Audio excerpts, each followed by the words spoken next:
Toutes les espèces de la planète doivent s'adapter au monde qui les entoure pour survivre. Les êtres humains ne font pas exception.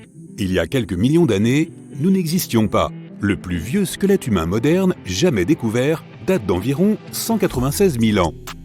Mais même au cours de cette période relativement courte, notre espèce a beaucoup évolué.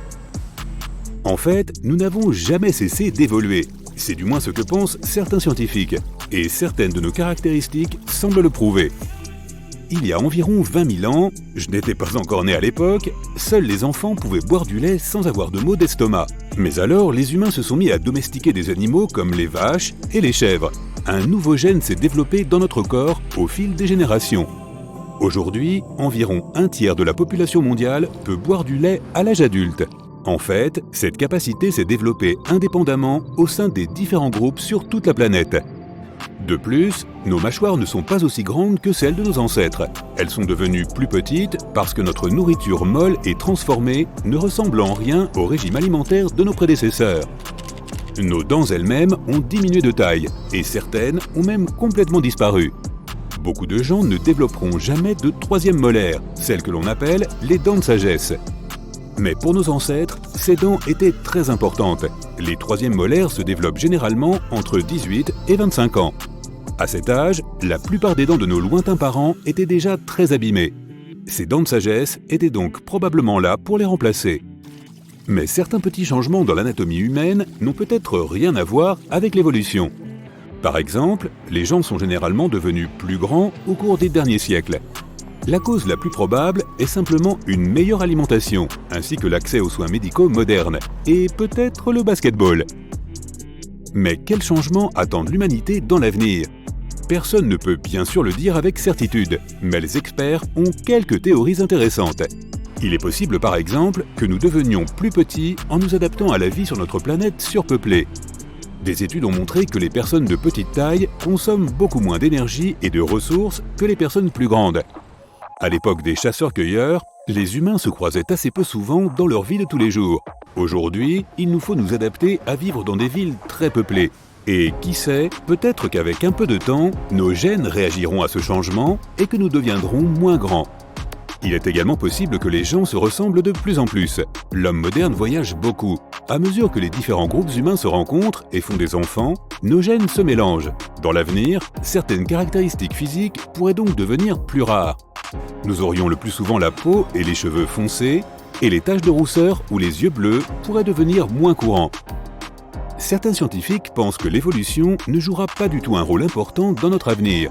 Contrairement à nos ancêtres qui vivaient il y a des millions d'années, notre culture repose essentiellement sur la coopération et la technologie moderne.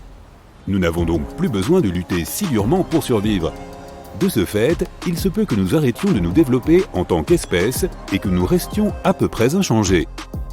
Mais si notre évolution se poursuit, il y a des chances que nous devenions plus complexes et plus intelligents. En raison des progrès technologiques, la façon dont nous faisons face aux problèmes pourrait dépendre davantage de notre intelligence que de nos capacités physiques. Notre cerveau pourrait donc devenir plus gros. C'est peut-être déjà le cas. Le mien en tout cas n'arrête pas de grossir. Des mesures effectuées par des scientifiques ont montré que le crâne des Américains est globalement de plus en plus large. La place qui occupe le cerveau a augmenté approximativement de la taille d'une balle de tennis. Ou peut-être que c'est le contraire qui va se produire, et que notre cerveau va rétrécir. Cette tendance existe en fait depuis longtemps. Certaines personnes pensent que le cerveau humain masculin a rétréci au cours des 20 000 dernières années. Tu n'as qu'à demander aux femmes. S'il rétrécit au même rythme au cours des 20 000 prochaines années, il va finir par avoir la même taille que celui de nos ancêtres qui vivaient il y a environ 2 millions d'années. Mais est-ce que ça veut dire que nous devenons moins intelligents ? Un gros cerveau n'est pas toujours synonyme de grande intelligence. Il est possible que nous évoluions simplement pour avoir des cerveaux petits, mais super efficaces. Selon une autre théorie, notre corps pourrait apprendre à utiliser les calories que l'on trouve dans la restauration rapide. Les pizzas, les frites et les beignets contiennent des acides gras trans. Ces composés sont difficiles à digérer pour notre organisme. Mais que se passerait-il si les humains du futur réussissaient à s'adapter à ce genre de nourriture, en mangeant pendant suffisamment longtemps ? Après tout, c'est déjà arrivé avec le lait. Dans quelques milliers d'années, on pourrait développer des gènes capables de décomposer les acides gras trans et d'en absorber quelque chose de sain. Si on aime toujours les hamburgers et les frites, bien sûr. Donuts! L'humanité du futur pourrait avoir moins de poils que nous n'en avons aujourd'hui. Les poils étaient très importants pour nos ancêtres. Ils aidaient à réguler la température de leur corps, les réchauffant dans les climats froids et les rafraîchissant dans les environnements chauds. Même aujourd'hui, nous avons encore pratiquement autant de poils qu'un grand nombre de singes. Mais certains scientifiques ont fait remarquer que nos poils sont loin d'être aussi importants pour notre survie qu'ils l'étaient autrefois. Puisque nous disposons maintenant de systèmes de chauffage et de vêtements modernes pour n'importe quel environnement, il est possible que dans quelques temps, nous devenions beaucoup moins poilus. Les rasoirs et les centres d'épilation seront chose du passé. Pourtant, nos poils nous servent encore à beaucoup de choses. Nos cils protègent nos yeux de la poussière et nos sourcils les gardent à l'abri de la sueur. Certains experts pensent même que nos cheveux aident à stabiliser la température de notre cerveau. Environ 6% des gens peuvent faire rapidement vibrer leurs globes oculaires d'avant en arrière. Cela ne signifie pas que quelque chose cloche avec leurs yeux, c'est juste un tour unique qu'ils sont capables d'exécuter. Tes os sont conçus pour être très sollicités quotidiennement et certains d'entre eux peuvent absorber 2 ou même 3 fois ton poids. C'est impressionnant, mais tes dents sont encore plus solides. Lorsque tu mords quelque chose, les dents peuvent exercer une pression incroyable, jusqu'à 90 kg. D'ailleurs, l'émail est considéré comme une partie de ton système squelettique. Ton estomac a une contenance assez incroyable, jusqu'à 2 litres de liquide, soit l'équivalent d'une grande bouteille de Coca-Cola. Il est assez difficile d'estimer la quantité d'aliments durs que tu peux faire entrer dans ton estomac, car les aliments sont transformés par tes dents avant d'arriver à l'intérieur.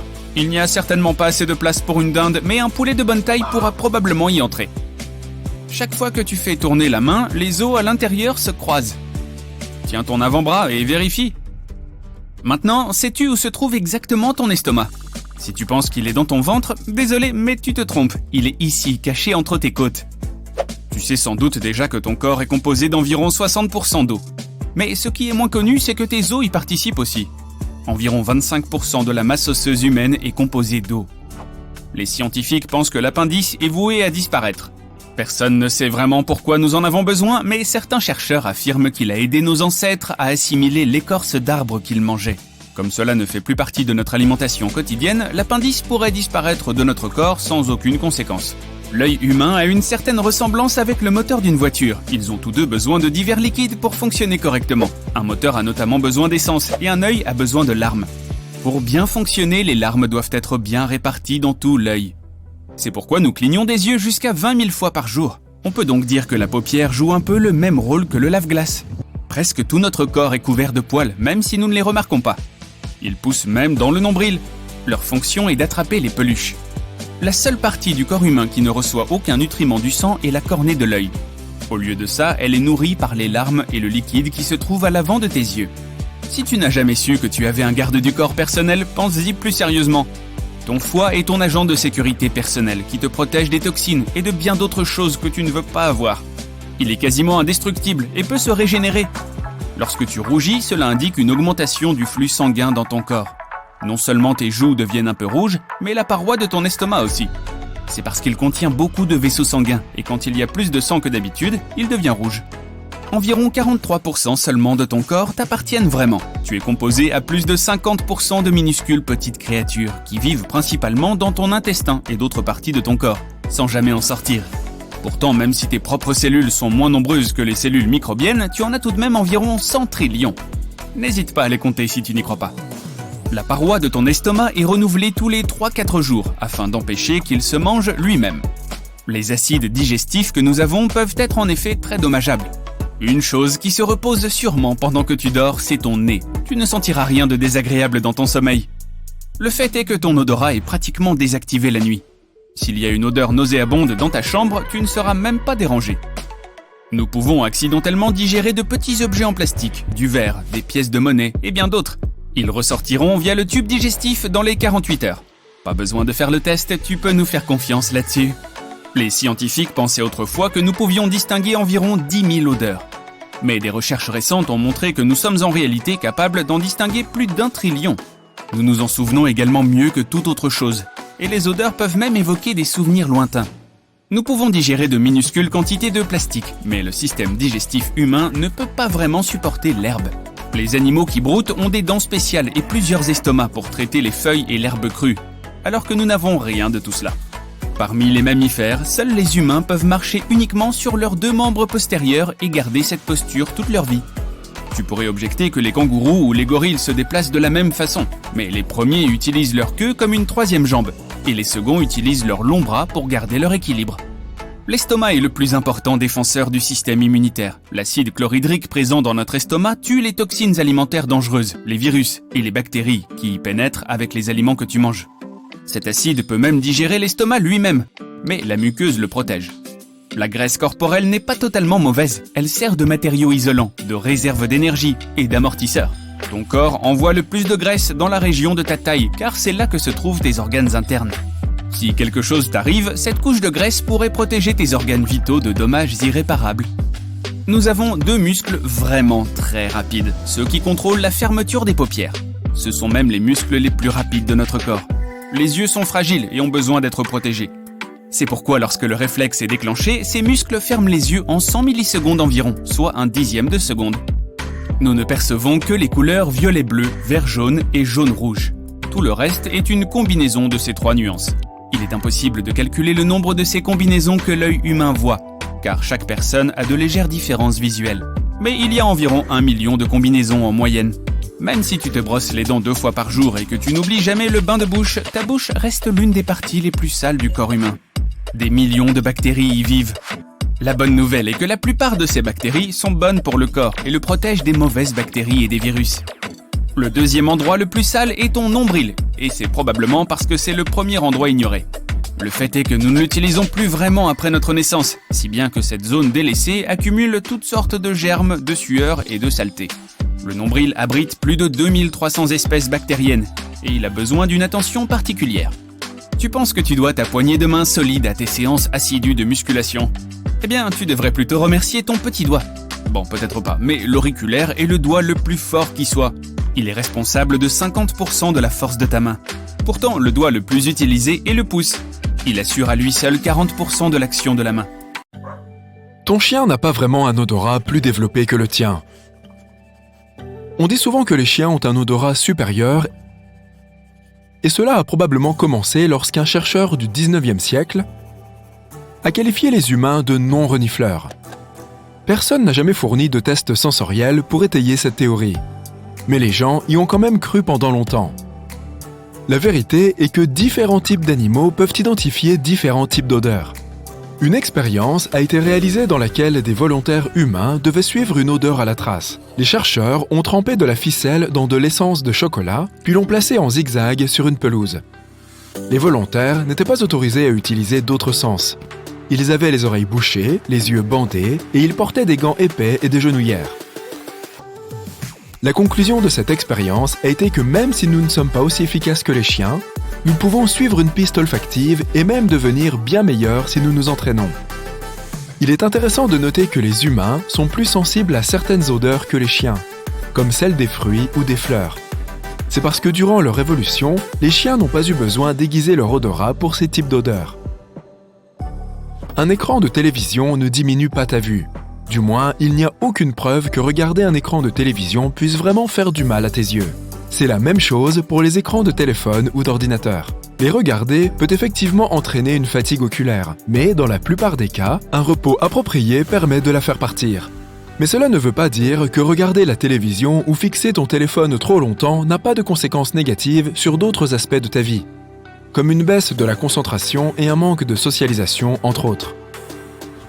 Être capable d'enrouler sa langue n'est pas vraiment un trait génétique, même si les professeurs de biologie disent souvent que ce don repose sur un gène dominant. Une étude a montré que 7 jumeaux sur 33 ne partageaient pas réellement cette caractéristique.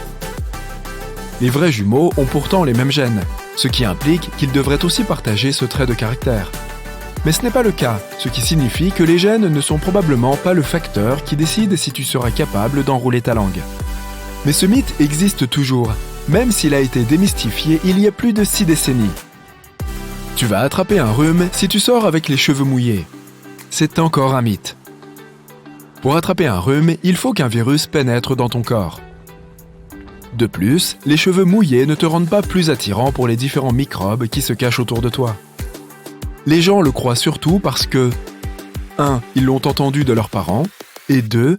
Ils associent le fait de sortir avec les cheveux mouillés à celui de tomber malade, car on est généralement plus exposé aux microbes quand on est dehors. Il n'existe pas de personnes dont les articulations vont dans les deux sens. Certaines personnes ont effectivement des parties de leur corps qui sont très souples, ce qui leur permet, par exemple, de toucher leur menton avec leur coude ou de plier leurs doigts vers l'arrière. On qualifie parfois cela de double articulation, comme si le secret résidait dans une charnière supplémentaire quelque part. Mais ce n'est pas le cas. Ces personnes ont des articulations simples, mais leurs os peuvent avoir des extrémités de forme inhabituelle, ou bien leur tissu conjonctif peut être très souple. Il semble que l'appendice soit utile après tout, malgré sa réputation de tube intestinal inutile qui ne va pratiquement nulle part. L'appendice pourrait en réalité être un réservoir de bactéries, mais un réservoir bon et utile. Il stocke des microbes qui aident notre corps lorsqu'il lutte contre certains problèmes et maladies. Au début de notre vie, l'appendice nous aide aussi dans le processus de formation des globules blancs, ainsi que de certains types d'anticorps. Sais-tu où se trouve ton estomac? Question facile, n'est-ce pas? Mais non, il n'est probablement pas là où tu le penses. La plupart des gens pensent qu'il se cache quelque part derrière le nombril. En réalité, il se trouve un peu plus haut dans l'abdomen, posé sur le reste de l'intestin. Voici comment le trouver. Cherche le point où tes côtes inférieures se rejoignent au milieu. Maintenant, descends d'environ 3 largeurs de doigts, puis de 3 sur ta gauche. Tu devrais être juste au-dessus du milieu de ton estomac. Tu n'as pas de section gustative sur ta langue. Cette cartographie de la langue est probablement apparue au début du XXe siècle parce que des scientifiques ont découvert des différences infimes dans l'intensité que devait avoir un goût pour être détecté dans différentes zones de la bouche. Cette étude a donné lieu à un mythe selon lequel chaque partie de la langue était responsable de différents goûts. En réalité, tous les types de papilles gustatives sont répartis dans toutes les zones de la bouche. Et elles peuvent détecter chaque goût. Cela inclut aussi l'umami, qui a aujourd'hui sa place parmi les 4 goûts traditionnels: sucré, salé, amer et acide. Nous n'utilisons pas seulement 10% de notre cerveau, nous en utilisons bien plus, même lorsque nous dormons. Des scientifiques ont testé cette affirmation et l'une des méthodes qu'ils ont utilisées consistait à mesurer l'activité cérébrale pendant qu'une personne effectuait diverses tâches. Voici un jeune homme en costume. Il a un secret. Il est dans la salle de bain, debout devant son miroir, et il se lave le visage à l'eau froide pour se donner du courage. Il n'y a personne d'autre que lui ici, mais il n'est pas seul. Notre ami a l'air nerveux. Il se tape sur les joues, regarde dans le miroir et dit « Pas d'inquiétude, on va s'en sortir. Ça fait tellement longtemps qu'on fait ça, on va gagner. » S'il dit « on », ce n'est pas parce qu'il a une double personnalité. Et non, il ne s'adresse pas non plus à une autre personne au moyen d'un petit microphone. Il dit « on » parce qu'il sait quelque chose. Techniquement parlant, il n'est pas seulement humain, il est un groupe de milliards de créatures vivantes. Lui, toi et nous tous sur Terre ne sommes pas exactement ce que nous pensons être. Ton corps n'est constitué de cellules humaines qu'à 43%. Les 57% restants sont des microbes et des bactéries. Cet homme va maintenant monter sur scène pour nous révéler ce secret. Monte sur la balance. Tu vois le chiffre, soustrait à ça un peu plus de la moitié. Voilà ton poids réel. Tout le reste n'est qu'organisme microscopique. C'est difficile à croire car dans ce cas, ton corps devrait constamment changer de forme et se désintégrer en minuscules particules. Tu verrais ta peau palpiter et bouger continuellement. Heureusement, cela ne se produit pas pour 2 raisons. Premièrement, les microbes sont minuscules, leurs mouvements ne sont pas visibles. Deuxièmement, la plupart de ce monde microbien se trouve dans un endroit sombre que nous ne pouvons pas voir, un endroit sans accès à l'oxygène. Dans nos intestins, c'est là que des milliards de petites créatures se promènent en nous. Tu te sens un peu encombré tout à coup? Certaines de ces créatures étaient déjà là avant notre naissance. Mais la plupart sont des colons qui sont entrés en toi avec la nourriture et l'eau. À la surface de ton corps, tous les microbes proviennent de l'environnement. Chaque recoin de ta peau est couvert de microbes. Quels que soient tes efforts, il est impossible de t'en débarrasser. Il y a plus de microbes que de cellules humaines. Notre génome est composé d'environ 20 000 gènes. Le nombre de gènes de microbes présents dans le corps humain est compris entre 2 et 20 millions. Cela signifie que techniquement, nous ne sommes pas tant des personnes que des microbes. Mais ce n'est pas grave, le génome des microbes complète le nôtre. Un tel modèle d'existence est une véritable mine d'opportunités pour la médecine. Le microbiome humain comprend des bactéries, des champignons et d'autres micro-organismes. Ils sont divisés en de nombreuses espèces et chaque type remplit ses propres fonctions. Certains microbes sont responsables de l'extraction des vitamines dans les aliments. D'autres aident à la décomposition des substances nocives. Un autre type aide ton ventre à digérer les aliments. Un groupe distincts régule ton système immunitaire, le protège contre divers maux, parasites et virus. Certains contrôlent ton poids. En termes simples, les microbes améliorent ta vie, aident ton corps à fonctionner et ont une grande influence sur ta santé. Il existe des micro-organismes qui provoquent des maladies. Ils altèrent l'immunité ou affectent les organes vitaux. Imagine que tu saches exactement quelles bactéries sont responsables de ta mauvaise santé. Ensuite, tu trouves un moyen de t'en débarrasser. Il peut s'agir d'une pilule qui sera un poison pour ces microbes. Tu la prends et le remède supprime tous les parasites nuisibles à l'intérieur de ton corps. Une maladie peut également apparaître à cause d'un manque de bons microbes. C'est l'une des façons dont les médecins soignent et guérissent les gens partout sur Terre. Disons que tu as trouvé un groupe de microbes qui aident à renforcer les muscles. Ensuite, tu découvres quel oligo-élément aide ces bactéries à travailler plus rapidement et plus efficacement. Tu ajoutes cette vitamine à ta nourriture ou tu achètes tout simplement une pilule contenant 1 milliard de ces microbes. Résultat, tes muscles se développent 2 fois plus vite. La présence ou l'absence de certains microbes indique l'état de ton corps dans son entier.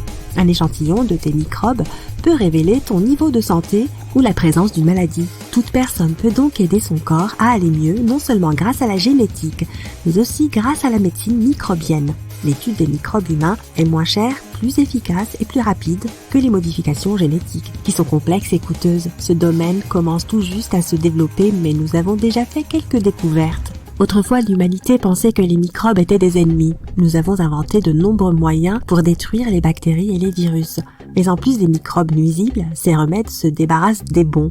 Maintenant, les scientifiques ont compris que les microbes peuvent tout aussi bien sauver des vies que les détruire, alors ils ont lancé des recherches à grande échelle sur ce sujet.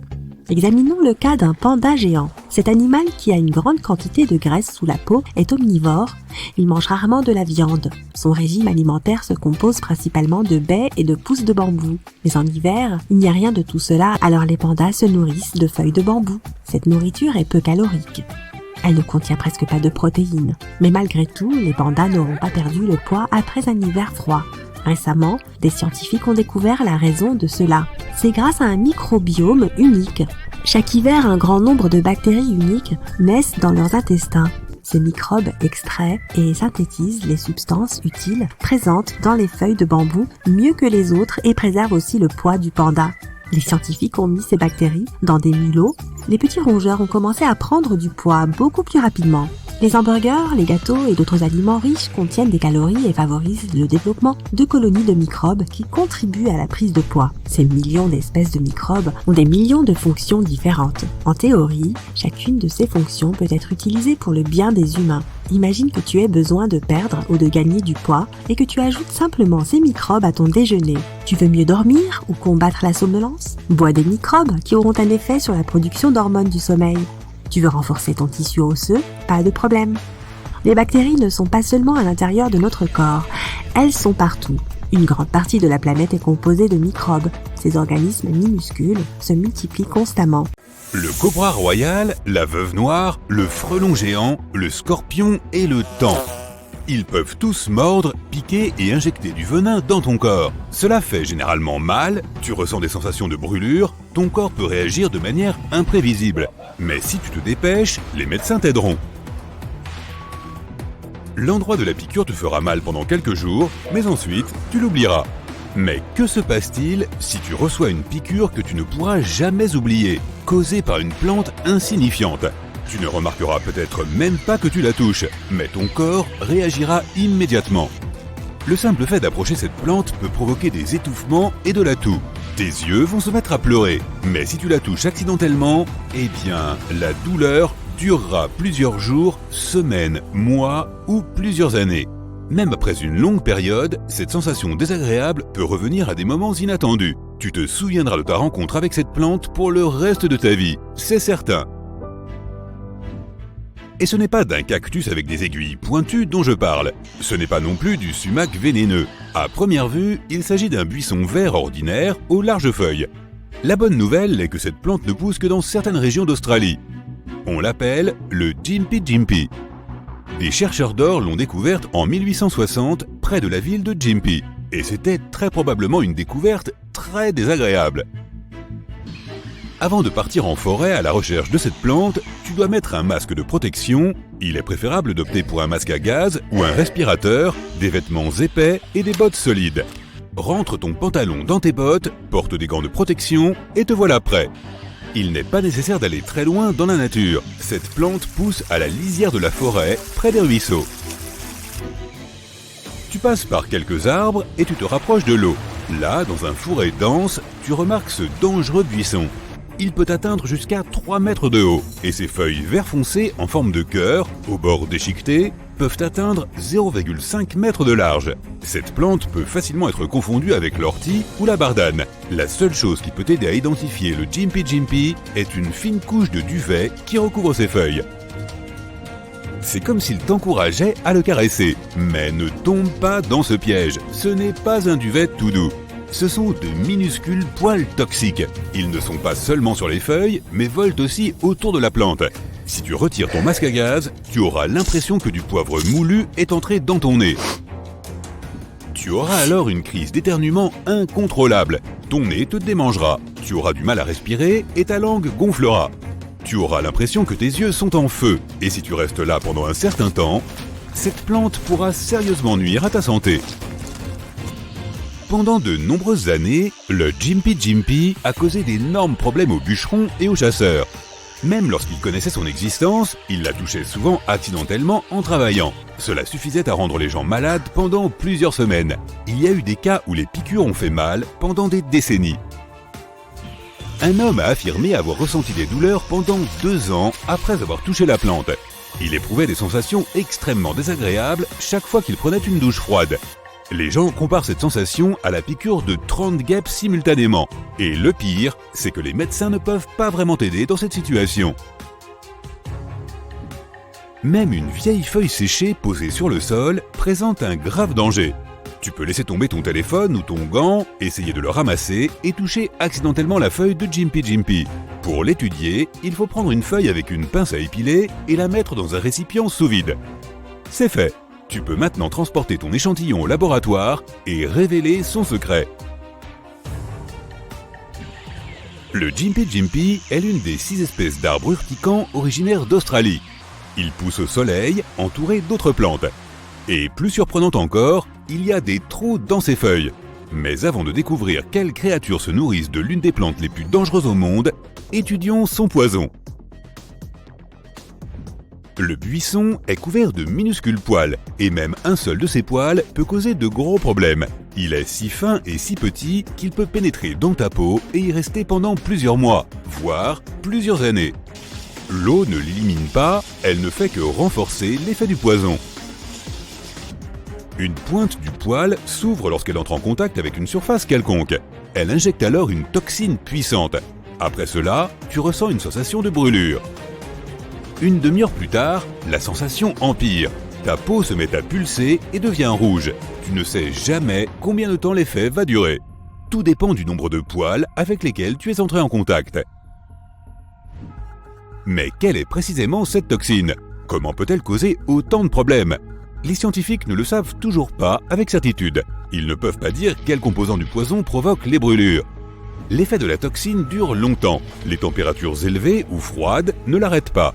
Après quelques années, tu peux exercer une pression sur l'endroit affecté et sentir que les poils toxiques sont toujours là. Arrache une feuille et jette-la sur le sol, puis reviens 100 ans plus tard et touche cette feuille. Tu sentiras à nouveau la piqûre désagréable. Les échantillons botaniques de la Gympie Gympie restent encore dangereux dans de nombreux laboratoires. Avec des feuilles aussi toxiques, le Gympie Gympie est peut-être la plante la plus protégée au monde. Mais certaines créatures se nourrissent encore de ces feuilles toxiques. Et l'une de ces créatures est une espèce de coléoptère nocturne ordinaire. Ils peuvent manger du Gympie Gympie sans arrêt, et ils ne se soucient pas du tout de ces poils toxiques. La toxine n'affecte tout simplement pas ces insectes. Voici quelques faits que tu auras peut-être du mal à digérer.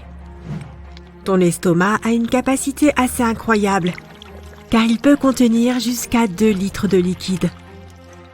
Cela équivaut à une grosse bouteille de Coca-Cola. Il est difficile d'évaluer la quantité d'aliments solides qui y tiendraient, car ils sont broyés par tes dents avant d'arriver dans ton estomac. Il n'y a certainement pas assez de place pour une dinde, mais un poulet devrait y tenir. Si on te demande où se trouve ton estomac, tu pointeras peut-être le milieu de ton ventre. Mais c'est faux, il se trouve ici, caché sous tes côtes. Les scientifiques pensent que l'appendice finira par disparaître. Personne ne sait vraiment à quoi il sert. Mais certains chercheurs affirment qu'il aurait pu aider nos ancêtres à digérer l'écorce des arbres. Comme elle ne fait plus partie de notre alimentation, l'appendice ne serait donc plus nécessaire et il peut disparaître de notre corps sans la moindre conséquence. L'appendice n'est pas la seule partie obsolète de notre corps.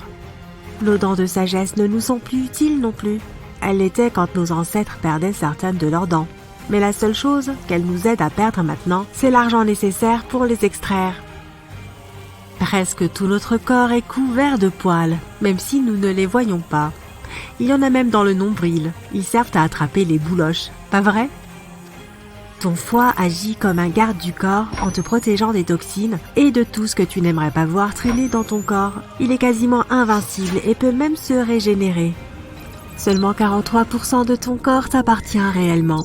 Plus de la moitié des cellules de ton corps appartiennent à de petites créatures, vivant principalement dans tes intestins. Mais même si tes cellules sont en infériorité, tu en as en moyenne 100 000 milliards, donc ça va, tu n'es pas seul. Tes propres gènes représentent aussi moins de la moitié de ce dont tu es réellement constitué. Si on prend tous les microbes vivants dans ton corps et qu'on additionne leurs gènes, on en aura entre 2 et 20 millions. Quand tu dors, cela ne signifie pas que tout ton corps dort. En fait, ton cerveau travaille encore plus fort lorsque tu dors, car il traite des tonnes d'informations enregistrées pendant la journée. Ton nez, quant à lui, se repose quand tu dors, ce qui signifie que ton odorat est pratiquement désactivé la nuit. Tu ne serais donc même pas dérangé si la pire des odeurs entrait dans ta chambre. Ça laisse songeur. Le nez est l'une des parties du corps les plus sous-estimées. Sans lui, nous ne pourrions même pas apprécier ce que l'on mange. Environ 80% du goût est dû au nez et à sa capacité à reconnaître les odeurs. Si tu te bouches le nez en mangeant, tu n'auras presque aucune saveur. En l'absence d'odorat, tu reconnaîtrais les aliments juste à leur texture. Donc un oignon semblerait identique à une grosse pomme bien sucrée. Avant, les scientifiques pensaient que nous pouvions distinguer environ 10 000 odeurs, mais de récentes recherches ont démontré qu'on était en fait capable d'en distinguer plus de 1000 milliards. Nous les mémorisons mieux que toute autre chose, et les odeurs peuvent même nous évoquer des souvenirs lointains. Ton nez ne t'aide pas seulement à respirer et à capter les odeurs. Il filtre aussi l'air pour la gorge et les poumons. En inhalant de l'air sec, le nez l'humidifie, le rafraîchit ou le réchauffe si nécessaire. En plus, il le débarrasse des impuretés. Quand on vieillit, la taille de notre cerveau diminue progressivement. À 75 ans, il est beaucoup plus petit qu'à 30 ans. Et il commence à rétrécir dès l'âge de 40 ans. Cela arrive à tout le monde et n'affecte en rien notre capacité mentale. Le cerveau ne peut stocker que 7 bytes dans sa mémoire à court terme. N'essaye pas de le comparer à la mémoire d'un téléphone, même celle d'un vieux modèle. Ça explique pourquoi il est si difficile d'apprendre un numéro par cœur. Notre mémoire à court terme fonctionne comme un tableau noir. Tu peux retenir quelques informations, mais tôt ou tard, tu manqueras de place. Pour le vérifier, essaye ce test. Demande à un ami d'écrire une liste de 10 mots et de te la lire. La plupart des gens retiennent moins de 7 éléments de cette liste. Ta mémoire vive ou mémoire de travail est un élément dont tu as besoin pour accomplir presque toutes tes activités quotidiennes, y compris les conversations de base, la navigation sur Internet et même t'occuper de ton chien. Nos souvenirs émotionnels les plus marquants sont souvent erronés. La mémoire centrale nous laisse croire que nous nous souvenons de tout, même si la plupart des détails sont inventés par notre esprit. Il n'y a pas que le cerveau qui rétrécit en vieillissant. Toi aussi, tu rétrécis. Tes os deviennent plus fragiles et ta colonne vertébrale se comprime. Une chose similaire se produit durant la nuit, tes os se détendent. Du coup, quand tu te réveilles le matin, tu es plus grand qu'en allant te coucher. Les résultats ont montré que nous utilisons la majeure partie de notre cerveau la plupart du temps. Le pourcentage exact varie d'une personne à l'autre en fonction de ce qu'elle fait. De plus, il n'est pas possible de surveiller chacune de nos cellules cérébrales. Il y en a des milliards, donc on ne peut pas vraiment connaître le nombre exact de cellules actives à un moment donné. Lorsque tu dors, ton cortex frontal, la partie responsable de la réflexion de haut niveau, et certaines zones qui t'aident à percevoir ton environnement fonctionnent encore. Les humains n'ont pas seulement les 5 sens généralement évoqués, l'ouïe, le goût, le toucher, la vue et l'odorat. Cette idée vient d'Aristote, le célèbre philosophe grec, qui disait qu'il y avait un organe sensoriel pour chaque sens. Des yeux pour voir, une langue pour goûter, et ainsi de suite. Mais c'était il y a des milliers d'années, et il lui manquait la connaissance du système vestibulaire, un organe sensoriel clé. Le système vestibulaire est l'appareil de l'oreille interne que notre corps utilise pour rester en équilibre. Chaque sens ne nécessite pas son propre organe sensoriel, mais simplement un type différent de récepteurs.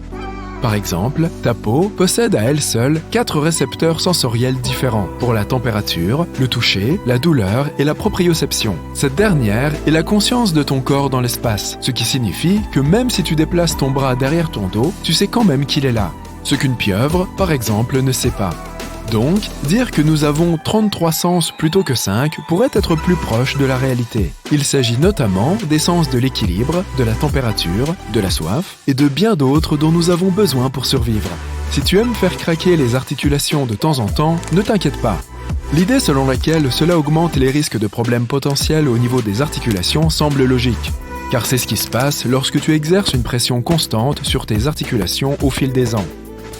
Mais le son satisfaisant que tu entends se produit simplement à cause de l'éclatement de bulles dans le fluide qui lubrifie tes articulations. Si tu manges un gros repas, tu peux quand même aller te baigner. Tu n'auras pas de crampes. Le principe derrière cette idée reçue est que manger un repas copieux augmente la quantité de flux sanguin vers ton estomac. Ainsi, le sang ne va pas vers tes muscles, ce qui peut provoquer des crampes si tu vas nager. En réalité, tu ne te sentiras probablement pas aussi à l'aise pour nager immédiatement après avoir mangé un repas copieux, mais tu peux y aller en toute sécurité si tu en as vraiment envie. Il est même recommandé de prendre une petite collation riche en glucides peu de temps avant une séance de natation. Cela te donnera un regain d'énergie. Lorsque tu rases les poils de ton corps, tu ne dois pas t'inquiéter qu'ils repoussent plus foncés et plus épais. C'est encore un mythe. Tu as peut-être l'impression qu'il y a des changements dans la couleur, l'épaisseur ou le taux de croissance des poils. Mais c'est parce qu'après t'être rasé, tu donnes aux follicules une pointe émoussée, qui peut sembler plus foncée et plus rugueuse qu'avant.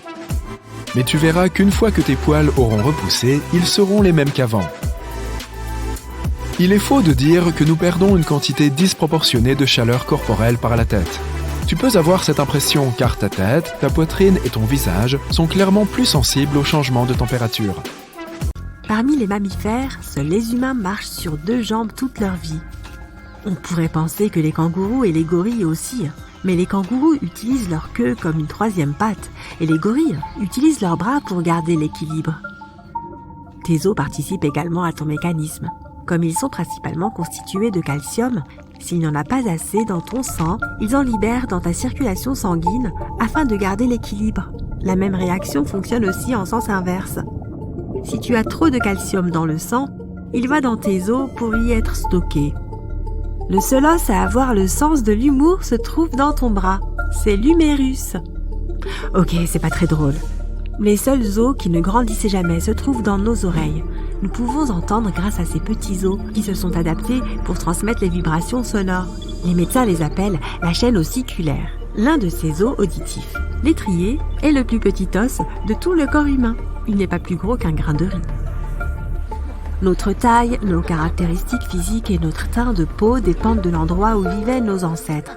Mais nous pouvons nous adapter à de nouvelles conditions au cours de notre propre vie. Par exemple, si tu pars vivre à la montagne, tu créeras plus de globules rouges pour compenser le manque d'oxygène. Et si tu passes d'un climat froid à un climat plus chaud et plus ensoleillé, ta peau deviendra plus foncée. Notre durée de vie est programmée dans nos cellules. Elles se renouvellent constamment. Mais elles ont une sorte de minuteur interne qui s'arrête à un moment donné. Certaines cessent de se renouveler plus tôt que d'autres. En moyenne, les cellules cessent de se diviser vers l'âge de 100 ans. Si nous trouvions un moyen d'empêcher ce minuteur de s'arrêter, nous pourrions peut-être vivre éternellement. La graisse corporelle n'est pas qu'un problème, elle sert aussi d'isolant, de réserve d'énergie et d'amortisseur. C'est dans la région de la taille que ton corps stocke le plus de graisse, car c'est là que se trouvent tes organes internes. En cas de choc, cette couche de graisse peut protéger tes organes vitaux de dommages irréparables. Ton crâne n'est pas constitué d'un seul os, mais de 28 os différents. dont la plupart sont soudés entre eux pour protéger ton cerveau. La mandibule, ou mâchoire inférieure, est le seul os du crâne qui ne soit pas fixé à l'os qui l'entoure. Elle y est reliée par du tissu conjonctif et des muscles. C'est ce qui la rend si mobile. Tu peux la déplacer dans toutes les directions. Les muscles les plus puissants de ton corps ne se trouvent pas dans tes bras ou tes jambes, mais dans ta tête. Le masséter est le principal muscle responsable de la mastication et il doit être puissant pour t'aider à manger normalement. Et tu vois ces muscles qui t'aident à bouger les oreilles? Ce sont les muscles temporaux. Ils t'aident aussi à mastiquer. Nous avons aussi de muscles hyper rapides qui contrôlent la fermeture des paupières. Ce sont les muscles les plus rapides de tout le corps. Nos yeux sont fragiles, donc le réflexe qui permet de les protéger doit être aussi rapide que l'éclair. Ces muscles peuvent fermer tes paupières en moins d'1/10 de seconde. Quand quelqu'un ment, son nez le trahit. Et non, il ne grandit pas. Ah, tu n'as pas vu le mien. Il s'avère que lorsqu'une personne ment, la température autour de son nez ainsi que les coins intérieurs de ses yeux augmente. Alors imagine que tu vas à un premier rendez-vous et que la personne te dit quelque chose de difficile à croire. Tu sors ton thermomètre et tu prends la température de son nez. Puis elle prend ta température et ça va et vient ainsi toute la nuit. Bon, je t'avoue, il y a mieux à faire, mais je ne vais pas te spoiler ça. Le cœur des femmes bat plus vite que celui des hommes. Le rythme cardiaque moyen des hommes se situe entre 70 et 72 battements par minute. Dans le même temps, la moyenne pour les femmes se situe entre 78 et 82 battements. Cela s'explique par le fait que le cœur des femmes est généralement plus petit que celui des hommes. Le cœur de la femme pompe moins de sang à chaque battement. Il doit donc travailler un peu plus fort pour suivre le rythme de l'homme. Les poumons sont l'un des plus grands organes du corps. Leur surface totale est presque égale à celle d'un court de tennis. Et la longueur totale des voies respiratoires qui les traversent est similaire à la distance entre Chicago et Las Vegas. Et tout cela tient à l'intérieur de ton corps. Les impulsions nerveuses que ton cerveau envoie voyagent à une vitesse d'environ 273 km/h. C'est aussi rapide qu'un train à grande vitesse. La quantité de nourriture consommée par un humain normal au cours de sa vie pèse autant que 8 éléphants d'Asie. Il n'est pas surprenant que nous passions environ 4 ans de notre vie à manger. Nous nous débarrassons de notre peau car elle sert de nourriture aux champignons, aux bactéries et à d'autres organismes dont nous voulons absolument nous éloigner. Nous nous débarrassons d'environ 600 000 particules de peau par heure. C'est pourquoi on me traite de poussière. La couleur de tes yeux provient d'un pigment appelé mélanine. Les personnes aux yeux bruns ont plus de mélanine que celles aux yeux verts. Le sang de ton corps se déplace à une vitesse de 6,4 km/h et atteint ton cerveau en quelques secondes seulement. Certaines personnes peuvent entendre le bruit de leur globe oculaire qui bouge. C'est une maladie rare appelée syndrome de déhiscence des canaux. Elle provoque l'amplification de tous les sons à l'intérieur du corps. Un homme a décrit cela comme entendre ses yeux gratter comme du papier de verre chaque fois qu'ils bougent dans leur orbite. Waouh! Alors je suppose que regarder un match de tennis doit vraiment faire beaucoup de bruit. Lorsque tu vois une personne te sourire, tu sais ce qu'elle ressent, ce qui peut t'inciter à faire de même. Il en va de même pour les bâillements. C'est aussi une sorte de moyen inconscient pour notre cerveau de créer des liens sociaux avec les personnes qui bâillent. Les dents de sagesse avaient autrefois un rôle important. C'était la 3e paire de molaires que nous utilisions pour écraser la viande et d'autres aliments durs dans nos bouches.